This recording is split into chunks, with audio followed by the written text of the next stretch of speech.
Yeah, a lot have been going on in my mind. Like seriously. Throughout last night, I couldn't sleep. I was thinking about a whole lot of things that I couldn't even wrap my head around. And I was like, you know, trying to figure out some certain things, which is the reason why I am making this video now. Yes. Now, we all have seen the judicial somersault that took place on the 20th of November, which was on Thursday. We saw the blunder that took place in the courtroom in the Federal High Court, Abuja, presided over by Justice James Omotosho. Now, let me tell you one thing that I figured out in my head last night. The sentencing of Mazi Nnamdi Okukalo, the life sentence that was given to him, is not even a problem. Honestly, that sentence right now, to speak, is not a problem.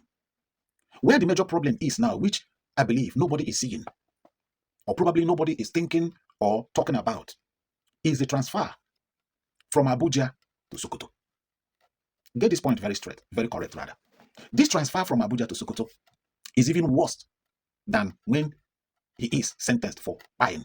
I mean, on a life in sentence. To be frank with you. Because right now, as we speak, neither you nor I know the kind of torture this young man has been going through right there now. Oh, yes. Neither you or I knows what is going on there. Now, come to think of it. Imagine the kind of people that are in that Sokoto prison. Who are the people that are convicted, that are inside that prison with him? Who are they? Who are the prison warders that will be taking care of him in that prison? Who are they? What kind of food would they be serving him? Would they be giving him in that prison? The recipes that he's not familiar with. The food that he have never eaten in his entire life. This is a very serious torture. And the worst of it all, believe you me, take it or no. Do you know that the way Nigeria is being structured and the way Nigeria is being ruled right now, that the what is it called? No, it's not an emir now. The Sultan. Do you not know that the Sultan of Sokoto can order the controller of that prison to bring Nnamdi Kanu to his palace for torture, and he will obey. Bring him to come face to face, eyeball to eyeball with the Sultan of Sokoto, and Sultan of Sokoto will torture him and tell him that, do you see where you are today? This thing was well planned and orchestrated and executed through James Omotosho. Yes. Now, how will his lawyers get to him? For any of his lawyers to travel from Abuja to Sokoto, you know what that means. It's going to be like, a buying mission for himself. Because the security of this lawyer now going to Sokoto to see Mazen Nnamdi Kanu in the prison, the security of this lawyer is not guaranteed. Whether by air or by road, it's not guaranteed. If he flies through the air, he will land at the airport. And from the airport, he will take a car, a taxi. Vehicle will carry him and run along the road to wheresoever this prison is being situated. It's a risk. A very big risk. Do you talk about Nnamdi Kanu's family members? Who will visit him? From Umuahia to Sokoto. Who will visit him? How many times in a week, how many times in a month will his family members go there to check on him? Think about that. Think about that. In terms of communication, who will give him the phone to communicate with anybody? Think about that. Concerning his health, which medical team, which doctor will look after him over there medically?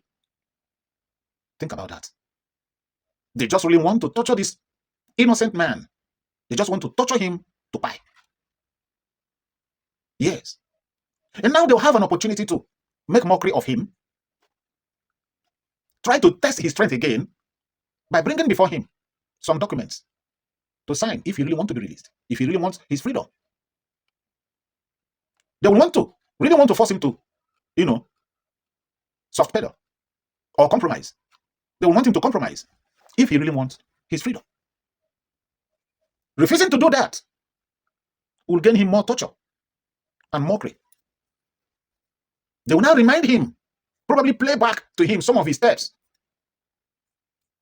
of what he has said about the Fulanis, the Sokoto Caliphate, and not the rest of them. One, to mock him and tell him, see where you are today. You are now in the cage of the people that you have been mocking, or sorry, that you have been insulting. This was really the plan. Now, people that are thinking that Tinubu will do anything, no. I want to tell you that Tinubu, I have said it before, that Tinubu is not going to do nothing. The reason is very simple. This was one of the agreements that Tinubu reached with Buhari and his people. Yes. And Tinubu signed an agreement. He endorsed his signature on an agreement about Nnamdi Kalu's case, that he's not going to release Nnamdi Kalu. And this was one of the reasons why Peter Obi could not emerge as the president of Nigeria after clearly winning that 2023 presidential election. The Aso Rock seat was not available for him. One of the reasons was because of Mazen Nnamdi Kalu's case. Because they knew that if somebody like Peter Obi enters there, Nnamdi Kalu was going to be released and he was going to be free. Today, people are rejoicing. I am not, I'm not against you rejoicing. But let me say this for you to take note. Days, we are just counting days now. Sooner or later, you will need somebody like Mazen Nnamdi Kalu in Nigeria. Because what is about to unfold, the Yorubas by force will look for Igbos to collaborate with them. And the Tinubu, your brother, has succeeded because that was the agenda of the Fulanis. And they used Tinubu. He has succeeded in creating deeper division, hatred, and bitterness among the Igbos and the Yorubas. So that when they will begin to strike, seeing that these people are divided, they are not united, when they will begin to strike, as they are going to start very soon, striking every part of Nigeria, there won't be any formidable force to resist them. Because Igbos and the Yorubas are in disagreement. Remember, these are the three major tribes in Nigeria. All the smaller ones are highly divided. But at the end of the day, these other ones won't even know where to stand. And they doesn't have what it takes to defend themselves. Finally, in this whole thing that is playing out today, I somehow blame Goodluck Ebelemo Jonathan. Yes. How do I mean? And why do I blame him? I blame him because that thing that he feared, he thought he was protecting or trying to stop from happening, is what is happening right now. Of which, if he had said, no, I am not going to quit, let that thing that will happen tomorrow happen today.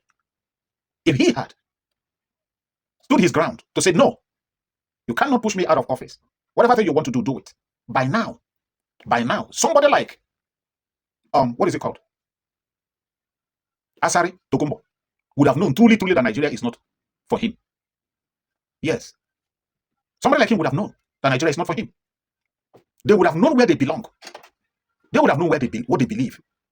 But unfortunately, Goodluck Jonathan thought that the best way to stop this nonsense from happening to Nigeria and Nigerians was to quit, was to surrender and leave the office for Buhari. But unfortunately, he didn't get it right.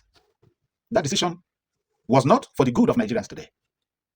That decision that Goodluck Jonathan made is not favoring anybody in the country. Everybody should watch out for what is coming. Because right now, that they have succeeded in this their first plan, first agenda, the next agenda is coming, which is going to start from all the Yoruba-speaking states in Nigeria. Mark my word today. Watch and see.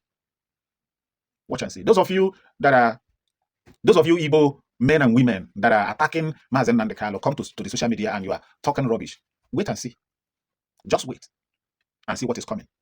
There and then you will know that these people, no matter what you say, no matter how you try to defend Nigeria, they will tell you that Nigeria is not yours. Nigeria does not belong to you. You see how they will treat you. You see how they will come after you. You see how they will handle you. I am so much pained in my heart. But all the same, let's watch and see. Thank you. Bye. Till I come your way again. Stay safe. For I still will love you.